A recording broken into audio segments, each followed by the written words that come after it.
So Tashi Dele, and welcome fellow travelers to this wonderful series of teachings on Atisha's Bodhisattva Garland of Gems from Geshe Lhakdor. He really does need no introduction. This is the second of the sessions, but I see several new faces, and I mean, just suffice to say that Geshe La is an iconic teacher, and we have been deeply blessed for more than a decade to have him come and give teachings to us in Delhi under the umbrella of the Foundation for Universal Responsibility. In recent years, twice a year, and there are more people who attend than we are able to accommodate. And so thank you, Geshe La, for continuing to create the time for us, and in particular this evening. And I really don't want to stand between the master and the students. And so just a few quick words on housekeeping. And please keep your cursor on the screen, and so that you can view the options at the bottom. We have a chat going on the side, which my co-host colleagues Norzin and Diksha and Seema and Sering will be tracking in case there are any issues or problems. And following the teachings by Geshe La, we will have a Q&A, and for that you need to raise your hand, and you will find the space to do that, and I will detail it further. And you can also type in a question into your chat box. And Geshe La has very kindly agreed to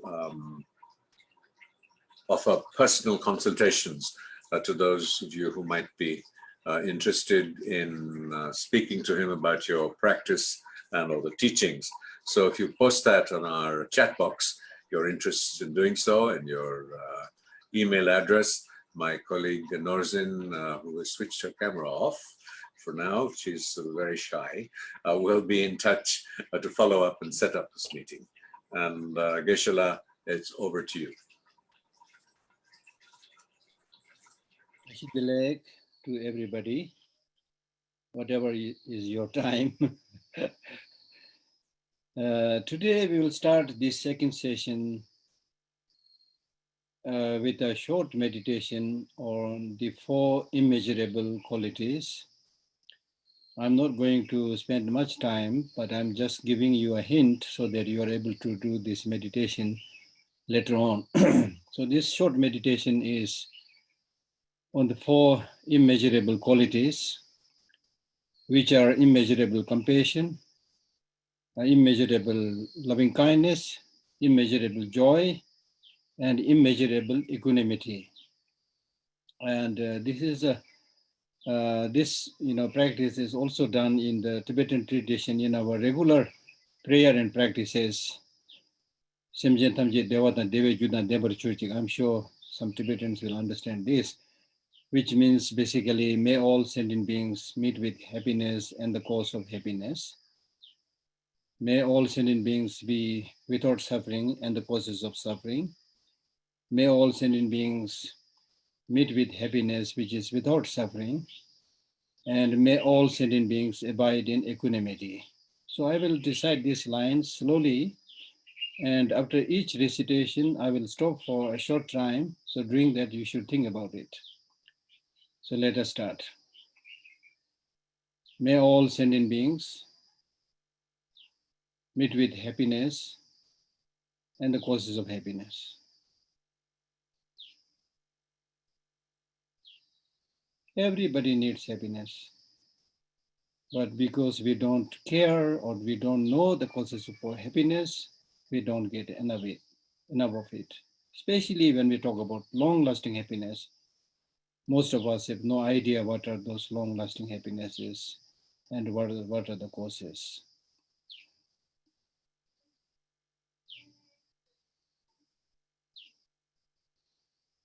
So this is meditation on loving kindness. The mind of loving kindness says, may all sentient beings meet with happiness. This is something that we should practice in our daily life. The second meditation is on compassion, immeasurable compassion. may all sentient beings are without suffering and the causes of suffering.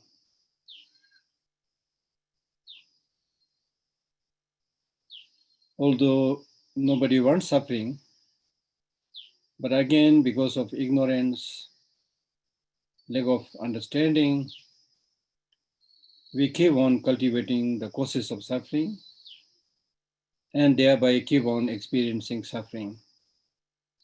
So it is almost like intentionally inviting and suffering and experiencing suffering. And again, when we talk about suffering, there is a lot to study because normally we understand only the grosser level of the suffering, and we have no idea about the subtler level of suffering, which are the really forces behind all other manifest sufferings.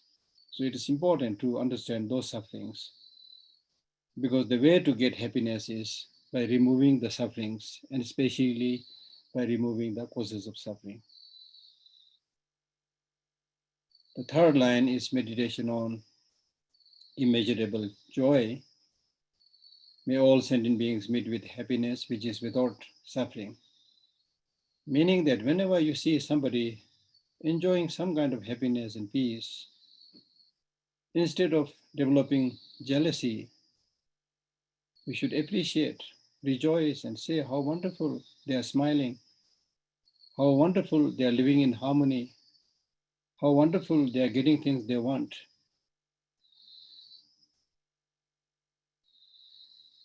So this way, develop that immeasurable joy. Ordinarily, we want happiness for ourselves, but when others get it, we are not so interested. And also sometimes we develop, unfortunately, jealousy and competitiveness. In Buddhism, we say all sentient beings are like children. Imagine if your children get happiness, will you be jealous? Without your having to do anything, if your children are able to study well, get a good job, you will be overjoyed.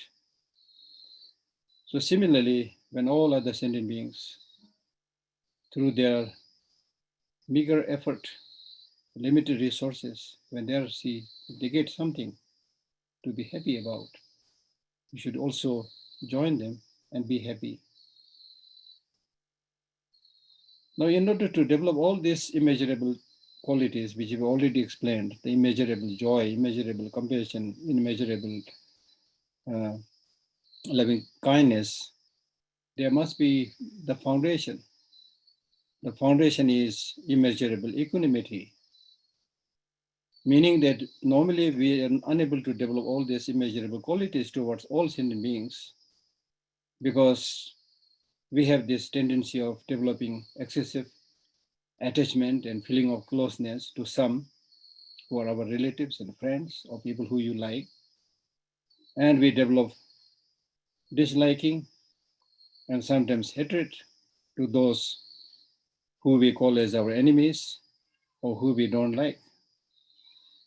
And then there are a third group of sentient beings which are neutral to us. Then we have this tendency to develop indifference and ignore their well-being. So therefore, when your mind is uneven, just like a ground which is uneven, you cannot grow proper crops. One of my Tibetan friends who went to Japan to study farming, he came, when I met him, he said, in Japan, they don't grow crooked turnips. Because I don't have that proper knowledge. I said, what kind of stupid thing you are saying? It is what it grows from the ground. He says, no, whether the turnip is crooked or straight depends upon whether you have prepared the ground properly or not. If you have removed all the obstructions like the stones and broken pieces of glasses and things like that, then it grows straight. When it grows straight, you save a lot of money because you're able to then pack more turnips in the box. So similarly, when our mind is uneven, then to some we have excessive attachment, to some we have disliking, So you cannot develop this feeling of sameness, equality towards all sentient beings. There are many, many other reasons also. I'm just giving you a hint. So therefore, the third meditation is, may all sentient beings be able to abide in equanimity, which is free from feeling of closeness to some and distantness to others. In the Mahayana Buddhist text, we say, if you prepare the ground, the practice of equanimity, then moisten it with loving kindness, then plant the seed of compassion, then the beautiful sapling of bodhicitta will grow. Beautiful, beautiful explanation found in Kamala Shila's stages of meditation. So that is a short meditation. So we need to slowly move by reading the text. Although we are doing this on every Friday, I'm not trying to rush. I will try to explain as much as possible because I didn't see any commentary in English or other languages. So you may have difficulty understanding everything. Of course, you will get some idea just by reading the lines, but to go a little bit deeper, I think we have the advantage of having access to the Tibetan sources. So I will explain at least a little bit so that you are able to go a little bit deeper than the face value that you will get by reading the lines. So the next line is homage to the deities of faith, or deities of devotion, or deities of faith. This just one line is also very important because in the Buddhist tradition, we have this process of paying homage to higher beings like Avalokiteshvara or Buddha and things like that. I have explained the meaning of paying homage earlier when we discussed about paying homage to the lamas. So the process is similar. Now here in this case is the object of paying homage is the deities of devotion. I'm using this word deity because I'm not sure whether I should use God, with the small g, or deities. In Hindi, it's like Devta or Deva Devi, something like that. So deities here refers to not a permanent, deity like a God creator, things like that, but deity here means, a being with higher spiritual realizations like Avalokiteshvara, Manjushri, and things like that. So paying homage to the deities of devotion. Why we should pay homage to the deities of devotion? Number one, in the ordinary human existence and also in the higher realms of spiritual practice, there are many beings who are much higher than us in terms of their inner qualities like compassion, love, wisdom, realization. So it is nothing but natural that we should look towards them, seek their guidance, and remember them, just like you are remembering His Holiness the Dalai Lama. So it's very, very important. Number one, this is important because what you are going to get is very much dependent upon your mental perspective. And if you're in your mental perspective, if you see the good things, you will always get the good things. If you always see the bad things, you will see the bad things. And your life will be experiencing all those bad things. So therefore, it's important to pay homage to the deities. Now about the deities,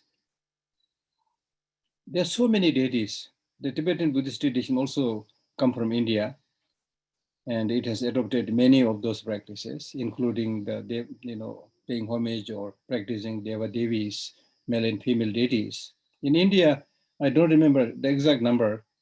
The number is something like 1 crore deities or something like that. It's a huge number. So it's impossible for us to trace all of them and practice all of them. So therefore, it's very pertinent that this discussion is brought here right in the beginning after paying homage to the Lama. With the Lama also, the paying homage to the Lama is so important because when you go into the field of spiritual practice, you must know which Lama you should relate to. In other words, which teacher you should seek. Because there are many teachers who are not so qualified, probably like me, and also there are many who are crooked, whose job is like selling dharma, doing dharma business. Unfortunately, we are human beings, so everything is happening, So you need to be careful.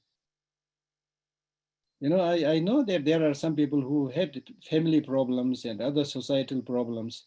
Then in order to find a solution, they go to some Dharma centers. And there also, when they meet again a crooked Dharma teacher, imagine if the last, source of refuge and hope turns to be negative, they might lose faith in the whole humanity, you see. So it's really, really important to uh, identify a good teacher, good Lama. You don't have to accept anybody as your teacher or as your Lama just by listening to one teaching or few teachings. Just like, you can listen to them just like listening to any lecture. And if you get benefit, of course, it's human, good way of doing things. You can say, thank you, it was very good. Just like somebody getting cup of tea, even for a cup of tea, you say thank you.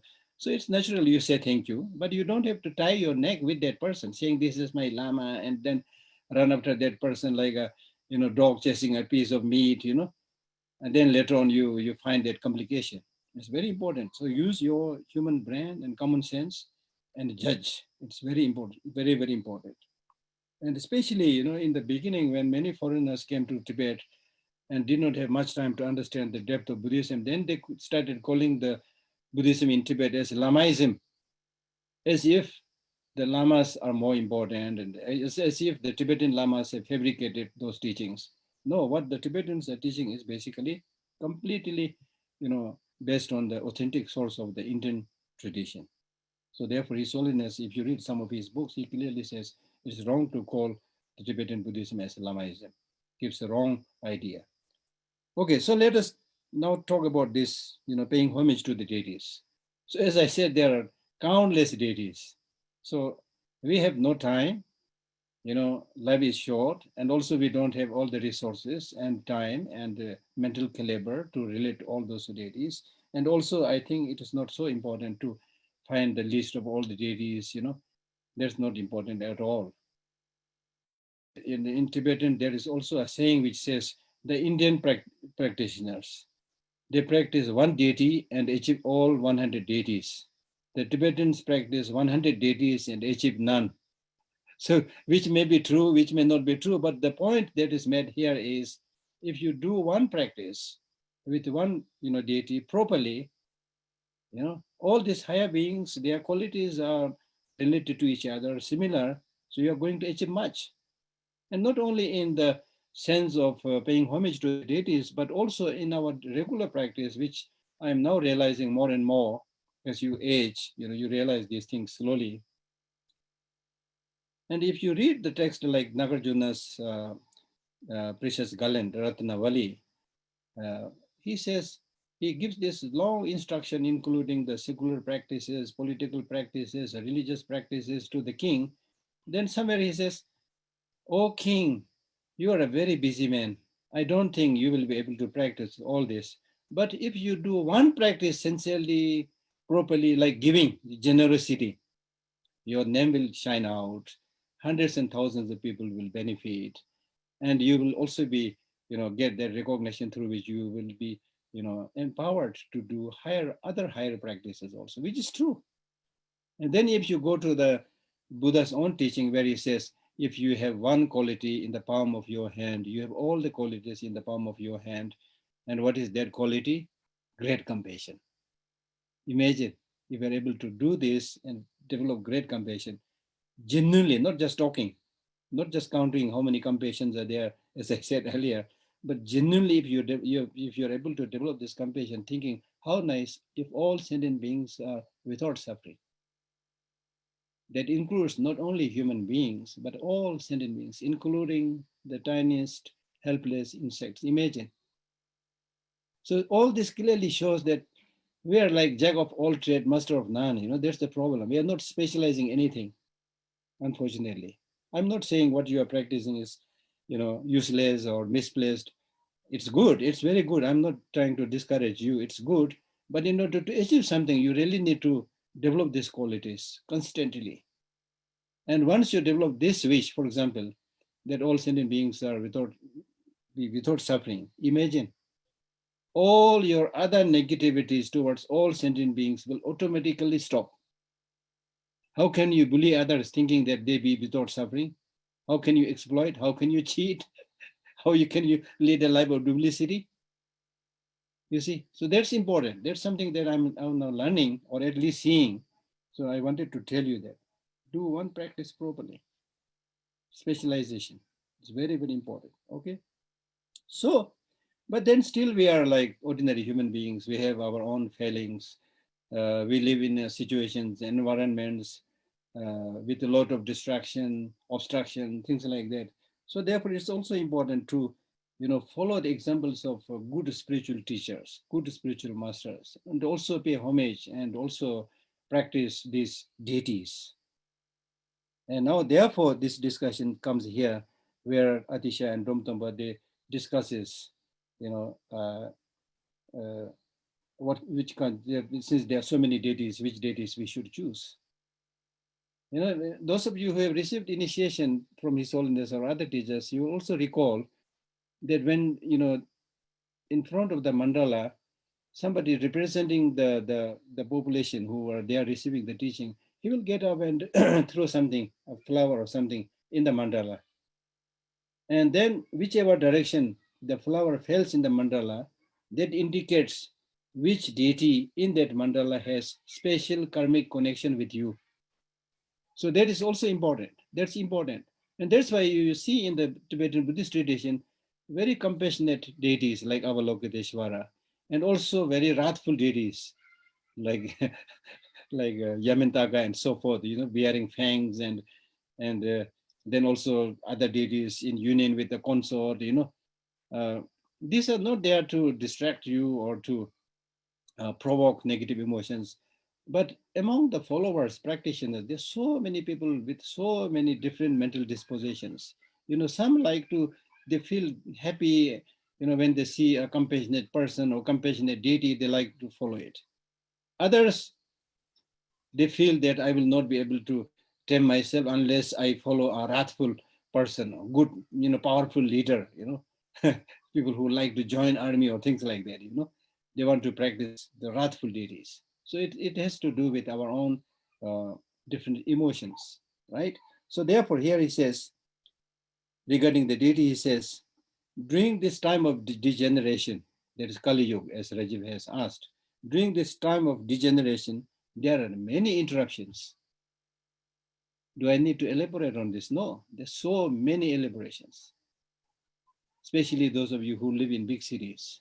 So many things to do, meaningless, meaningful, so many things to see, meaningless, meaningful, so many things to eat, meaningless, meaningful. I mean, there are countless distractions.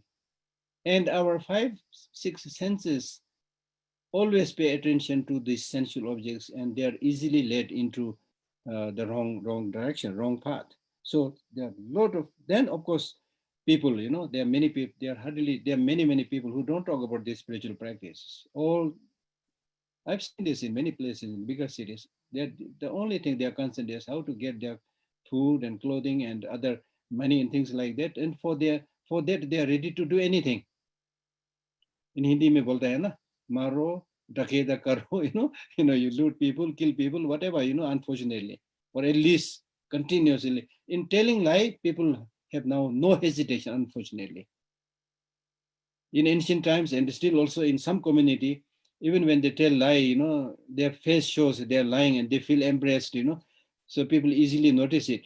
But now in today's world, the cheaters, the liars, they're so good, they're such an expert that you can't, people like you and me, we can't figure that out. So we become easy target, you see. Unfortunately, that's the case.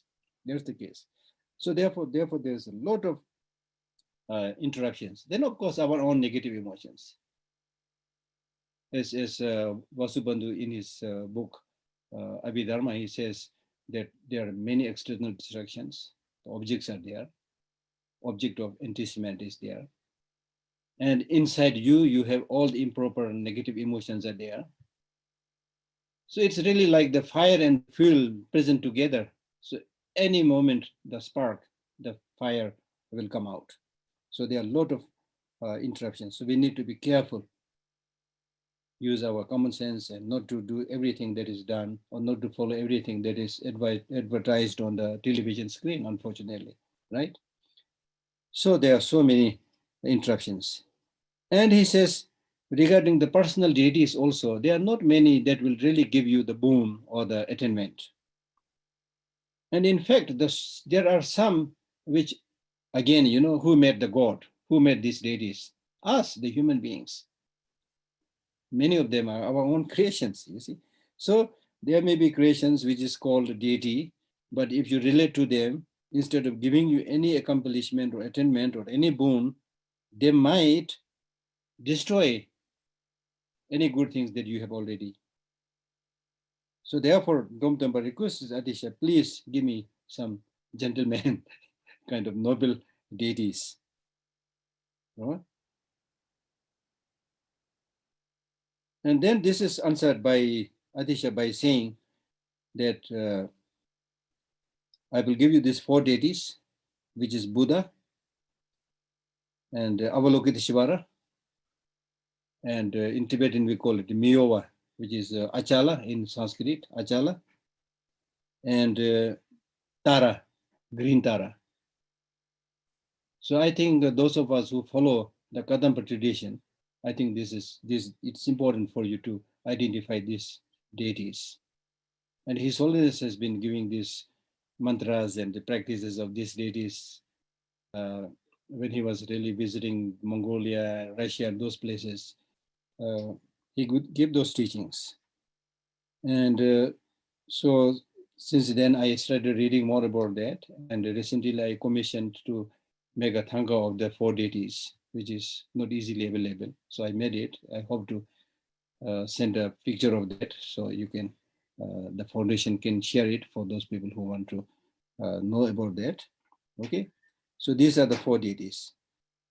Then there is the discussion why these 4 deities are chosen. Now, first he explains about the colors of these 4 deities. Buddha is golden color. Avalokiteshvara is snow-like white color. And Acala is dark blue.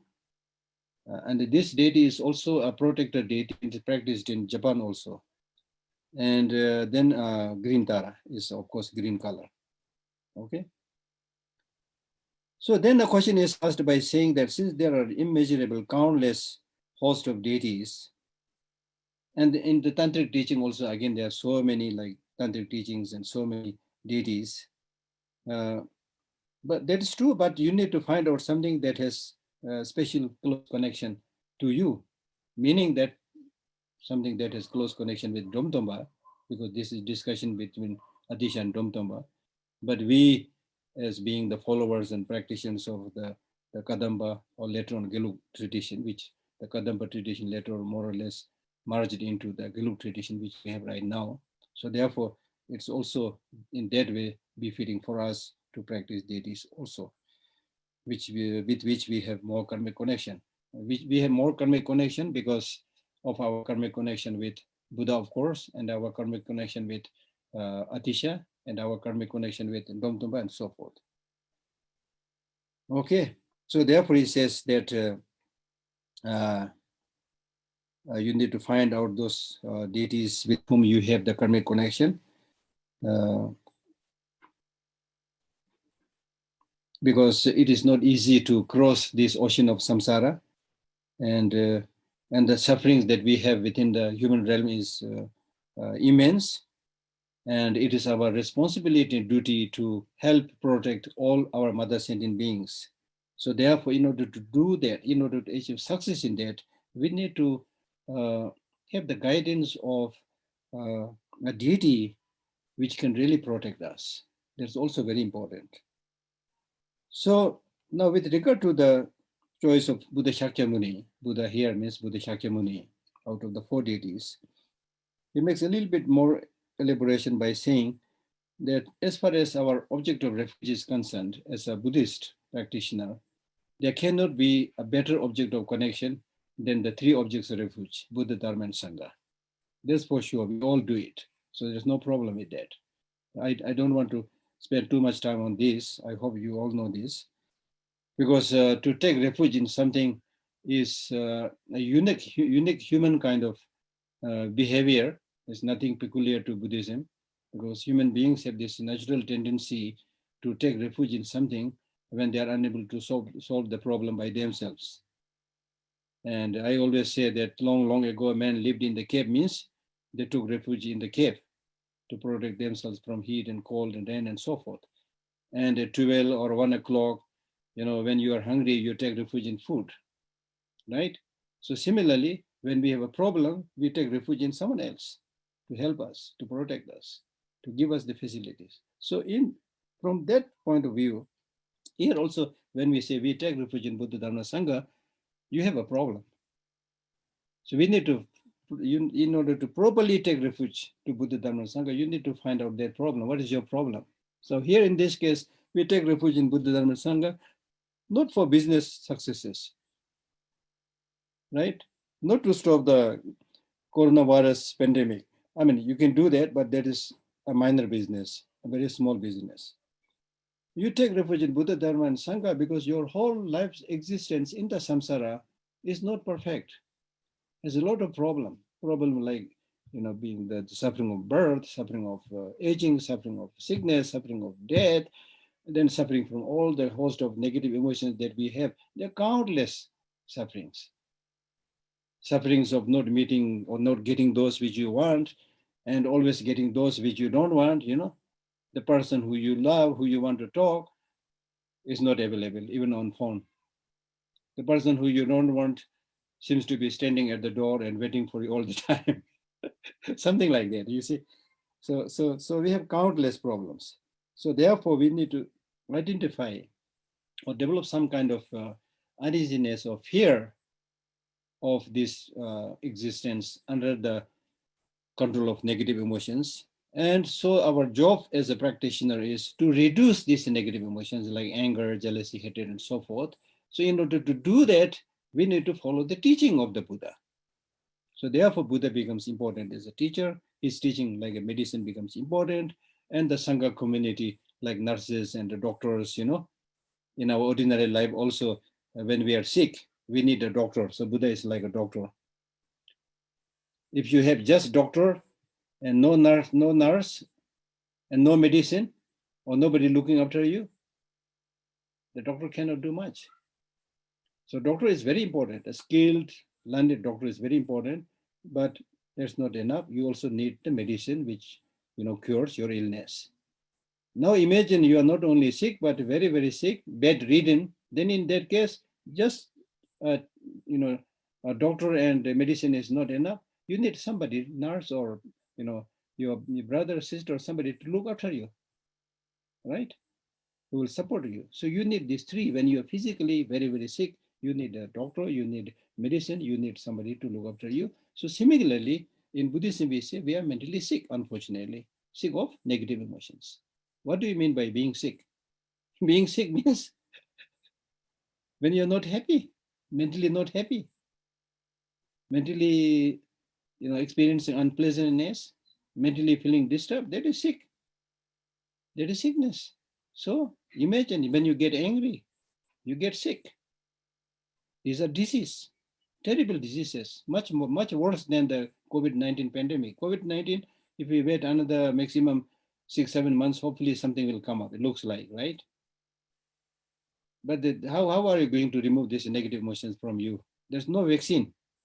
Unless you personally make effort, unless the world community makes effort, especially the sickness that is there in the so-called leaders of the world, if they don't remove, not only they suffer, how much suffering they are creating to the rest of the mankind, rest of the humanity. So in Buddhist texts, there are so many teachings which uses the word nayam, which means pandemic. So these negative emotions are pandemics, worse than the COVID-19 or any other external diseases, right? And all these pandemics or negative thoughts or emotions come because of this human brain or human intelligence, which is the capacity to think about so many things, to develop so many kind of thoughts and just, and then become so sensitive, then because of this sensitive mind and having the capacity to understand so many things and not being able to control yourself, your mind then is tossed around like a small piece of cotton with a slight blow of the wind, as is said in the sutra by the Buddha. He says, don't make your mind like a small piece of feather or a cotton, which is blown around by the blow of wind, right? So it's really, really important, really, really important. That just this morning I was thinking, why my house, the top, the it's tinned roof, the roof is tin, not concrete. So almost every day, and especially in winter, when the monkeys up in the mountain, they have nothing much to eat. They all come down, jumping on my roof, which is made of, tin, as I said. So like 10s and 20s and, groups come, they are so big and heavy, I have to tolerate and practice my patience all the time. So I was thinking, these monkeys, they never talk about the suffering caused by this pandemic, the COVID-19. The birds are not worried about COVID-19. Dogs are not worried about COVID-19, right? Right. It looks like, there's many of these horrible pandemics, and especially suffered by human beings. One, because of our own wrongdoing, because of our own, fragility, sensitivity. As in the beginning, Raju mentioned that it's very difficult to, uh, find out what are the authentic sources, which is true. So much of, what we are experiencing is also uh, due to fear, not being able to make your own personal decision, not being able to understand the things. That's the problem, right? So therefore, the only way to rectify this negative kind of sensitivity is to use mind itself and to tame the mind, as we say, to develop a right perspective. And if we do that, then of course human beings have much stronger capacity than all other animals. We can really do wonders in this world, which we have done. Many people, like His Holiness or many other people, have done this. You see, so we can do it. We can do it. So therefore, Buddhist, when we say Buddhist practice is important, we are not saying this so that we can increase the population of the Buddhist followers, which have nothing to do with that, the population, right? So what is important is we all want happiness, do not want suffering. So the only way to do it, if genuinely want happiness, genuinely do not want suffering, the only way is to turn inward and find out this host of thoughts, positive thoughts, negative thoughts, positive thoughts, cherish it, strengthen it, nurture it, sustain it. Negative thoughts, deny it, ignore it, gradually remove it. That's the only way. And the interesting thing, it looks like when you read all these texts and when you see some really genuine practice, it looks like when your mind is completely at peace, then none of the turmoils outside can shake you, disturb you. When your mind is not at peace, even if you are surrounded by like so many good facilities and so many good news and so many good friends, still you're unhappy, right? So therefore, it is important to realize that the most important practice in Buddhism is controlling one's mind, which means minimizing the negative emotions, increasing the positive emotions. That's the only way. And therefore, the Kadampa masters, they say that we have only one job. The only one job is to guard whether the negative emotions are coming or not. If the negative emotions are not coming, I can relax. The guard can relax. If the negative emotions are coming, the guard cannot relax. The guard cannot sleep. You need to throw them out, kick them out. So if you do that, wherever you go, in whatever situation you are, you will not feel much disturbed. You will take all the precautions, including the precaution for the, this pandemic. Precaution we have to do. In fact, practice of Buddhism means taking all the precautions from the negative emotions, then gradually fighting with them, then gradually removing the seeds of negative emotions. So the approach is there, right? So therefore, in the mind training text also it says, if you say that I'm a practitioner of mind training, so no pandemics can harm me, and if you don't put on your mask and don't wash your hand and mix with all the crowd, which especially the containment area, you will get sick. It clearly mentioned in the 7-point mind training. It's a wrong way of life because you are still an ordinary human being. No, you're not invincible from the harms of the viruses, and you need to protect yourself physically, mentally, everything, right? So that is what is being said here. So therefore, again, Refuge to Buddha Dharma Sangha is, of course, very, very important. But out of the three, the most important is Buddha, because it is he who gave the teaching. And he himself is the Sangha. So Sangha refers to somebody who has achieved the path of seeing and who has directly realized emptiness. And Buddha, of course, is such a being. So he is a Buddha, he is a Sangha, and the teachings are what he has taught and what is in him, teaching primarily here. When we say I take refuge in the Dharma, Dharma primarily does not refer to a set of scriptures, but Dharma refers to the state of cessation of negative emotions within yourself, and the paths, like the 3 trainings or the 5 paths or 10 spiritual grounds that leads to the achievement of that state is called Dharma, right? So out of this, here in this case, the most important is Buddha. So therefore, I choose Buddha as one of the deities. That's the reason. And then the reason for choosing Avalokiteshvara is that Avalokiteshvara appeared in this world in the form of a Bodhisattva on the 10th spiritual ground, who really is, in a way, embodiment of all the Buddhas, the Dharmakayas of all the Buddhas of the 3 times. And his compassion extends to everybody. It's like the extent of the space. And his compassion is incomparable, a great compassion, right? And especially for the Tibetans, because this discussion is happening in Tibet, and especially Avalokiteshvara is the special patron deity of Tibet. Just as Manjushri is the patron deity of, in the text it says Manjushri is the patron deity of China, and then Vajrapani is the patron deity of Mongolia, things like that. Okay.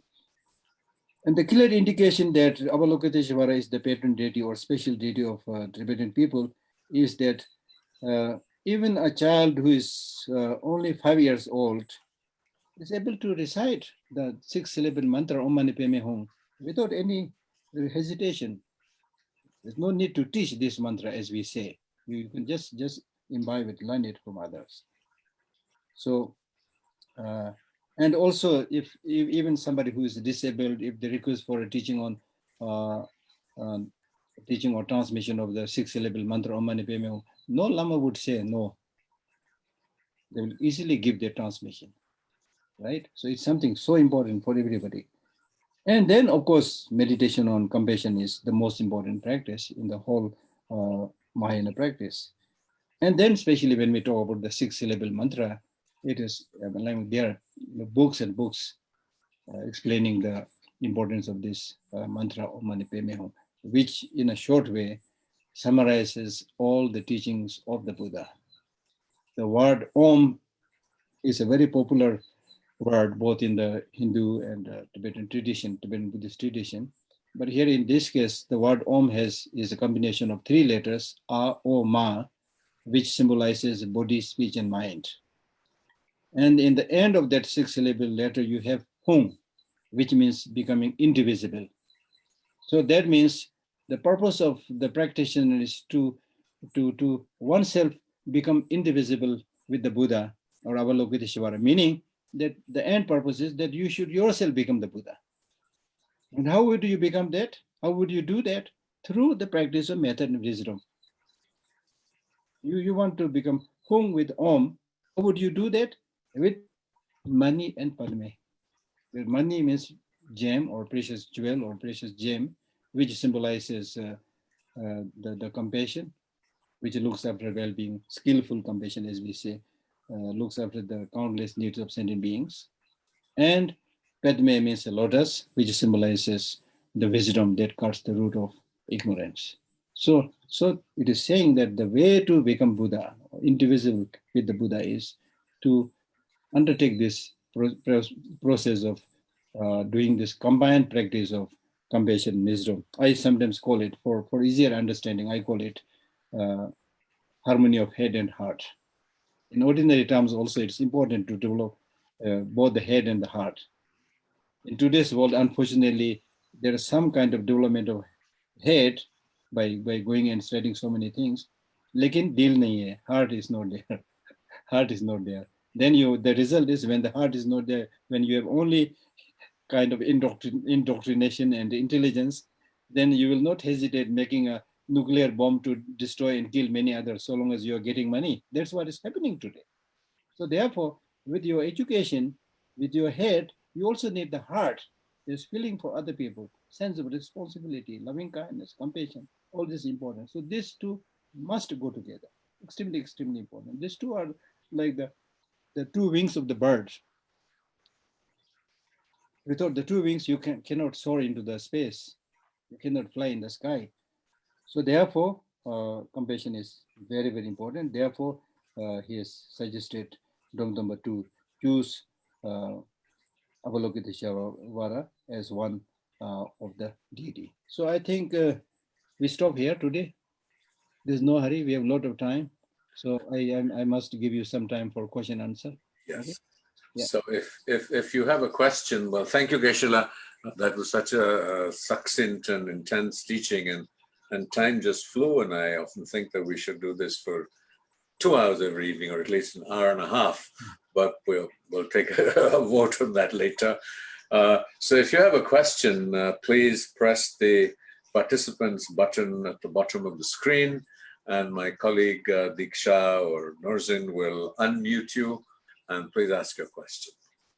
It's over to you.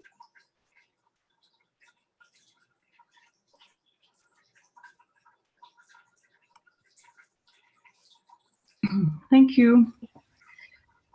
I may be misunderstanding you, but I had a question, a basic question about the importance of in the three jewels, of the importance of the Buddha compared to the Sangha.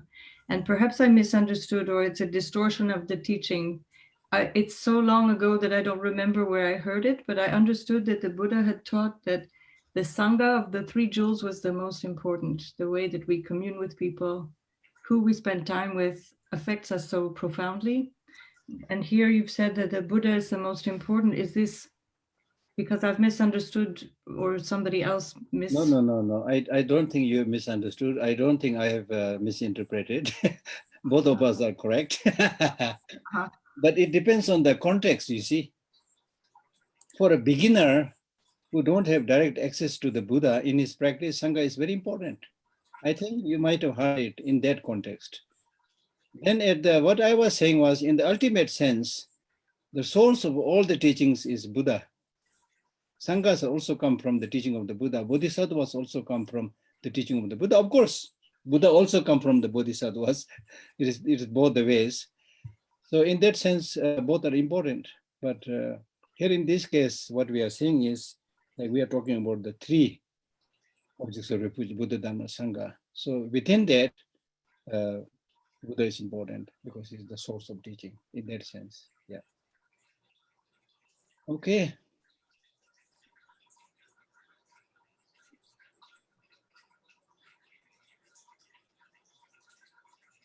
Well, may I ask the question, since we're waiting for someone to... Geshe Lhakdor, this question that my friend Susan raised about the Buddha, the Dharma, and the Sangha, but wasn't it also that the Buddha had said that, look, I am not important, but the teaching is important, and it should be subject to the scrutiny of experience. So in that sense, at different stages, as I think you're pointing out, all three can be equally important, or more or less. But here in this, you're right. That is also right. And again, I'm also right, hopefully. but you see, here the teaching is given by Atisha, not by Buddha. The Buddha is not saying that I'm great, right? And in fact, Buddha never encouraged personality cult. Correct. That's why this Zen Roshi, one Zen Roshi who wrote this book, and he said, if you meet the Buddha on the road, kill him. Mhm. I mean, not in that sense of violence, but he's saying that Buddha never taught this personality cult, and we have this tendency of not paying much attention to the teaching, but talking about the person. That's our normal tendency. You see, we don't listen to the teaching, we don't practice, but we talk about, oh, that person is this, that. We are fond of following the concrete things. So that is wrong. Yeah, in that sense, I think.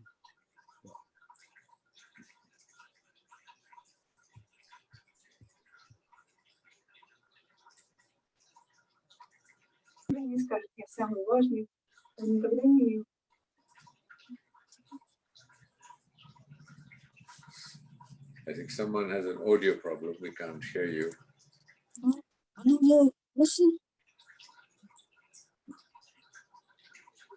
Yes, please go on. Just hold the microphone closer to you, maybe. Hello? No, you listen me? Yeah. Okay, that's enough. Yes. Okay, go ahead. Good afternoon, Geshe. My Yeah. question is how to develop the belief in power of yourselves, in power beliefs in self-confidence. Because Yes. sometimes I think I'm a small people, I have no power, I have no any ability to help people. How? Yes. True. Good question. Very good question. So first of all, it depends upon what do you mean by power. You're talking about power in sense of becoming a president or a prime minister. Then not everybody can become, president or prime minister. And because of that, if you say I have no power, then I think that is wrong, and it's not important to become.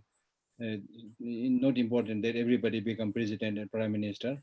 That doesn't really denote power. Also, probably power in the wrong sense in many times. But otherwise, what is important for you to read? This is a very important question. Recently, I was reading not Buddhist texts, but some other literatures where it encourages everybody to have confidence in oneself, because whether you are made by God or whether you are made by nature, you are made in such a way that you are completely a different person. There is no second you in this world. And the talent and the capacity in many things that you have, believe me, not many other people have. I have a different talent, different capacity, different power, which you don't have. And you have something else which I don't have. You see, that power, that capacity may be in different field, so what? Right? So it's important to realize and recognize all those things that you have and have confidence in that, number one. Number two, again, in the Buddhist teaching also it says, there is nobody who will catch hold of your hand and throw you into heaven. Even Buddhas and all these deities that we talked about cannot do that. And similarly, there is nobody, however negative and horrible they are, there is nobody who will catch hold of your leg and drag you into hell. So at the end of the day, your happiness and your suffering is in your hand. How much you will suffer, how much you will be happy is very much primarily dependent upon you. Of course, external factors play a role, but primarily it is dependent upon you. And especially if you're somebody who is looking for help and support from other people, then the rule of the game is first you help yourself. Then you have the right to ask for help from others. Many times we don't take care of ourselves, we don't look after ourselves, and then you complain, people are not taking care of me. Right? So the start has to be made from you. That's one way. Then another thing is, my teacher, when I was in the ordinary secular school, my teacher always used to say that if you are getting kind of developing overconfidence, thinking and becoming arrogant that you are somebody special, then he says, look towards those people who are much more successful, much more higher than you. Then your arrogance will come down. If you think if you're deflated and discouraged and thinking that, you are nobody, then you should look down upon those people who are much, much, much, much worse than you. I'm 100% sure there are many, many people. And I've seen this. There's no problem with that. You go to just big cities, especially in the slum areas, you will see how these people are still laughing and enjoying. They have basically nothing. You see, so this shows, look at the beggar on the street. Many a times you will see these beggars which have nothing. You will very often find them singing and dancing and jumping. And those of us who have a nice place to stay and all the facilities there, still thinking they are and complaining and not so happy and get depressed, And whereas these people who hardly have anything, they are singing, dancing, you see. And that's the nature. But when you lose everything, the only thing on which you rely is your internal resources. So there are many ways of instilling confidence if you think like that. Okay.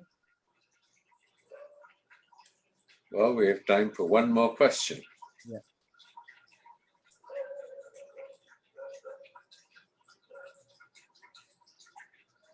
May I ask now? Yes, please. Geshe, as far as does Bodhi Path Pradeep come into the Kadampa teachings, or was it a special thing that he made? And secondly, the teaching on the 10 innermost jewels of the Kadampa, does it come within this text? No, in fact, Bodhi Path Pradeep, in fact, is really almost like the source of all the Kadampa teachings. And that was a teaching that Atisha gave based on the request from the Tibetan king, Changchu Bö. And so that's really the source of Kadampa teachings. And then the 10 qualities that you mentioned, once this Kadampa teaching, especially the mind training, monasticism, and meditation on bodhicitta, these are the core practices of Kadampa teaching, and which influenced all the 4, Tibetan schools of tradition. So this is practiced in like for example, when you talk about this 10 qualities, I think it's from Gambuba's book, or probably Gambuba's Precious Garland book. So these are all highly, highly influenced by the Kadampa teachings. Yes. Well, thank you very much, Geshe, for another inspiring, illuminating evening. And I think that a very special thank you from our entire virtual Sangha. And we look forward to connecting you with all of us next week at the same time. I should just sort of add that just a reminder that, go to the chat box. Norzin has posted the details of how you can contact her for consultation with Geshe, and that we will be sending all of you who have participated in today's session the link for next week's teachings. So thank you very much. Follow His Holiness of His Geshe-la's guidance, and we're all inspired by His Holiness the Dalai Lama, particularly in these extremely challenging times where we're all struggling to really come to terms with the true nature of reality, which is what Geshe-la was really pointing to, and to approach it with compassion and wisdom. So thank you very much. Thank you very much, Geshe-la, again, and see you next week at the same time. Thank you.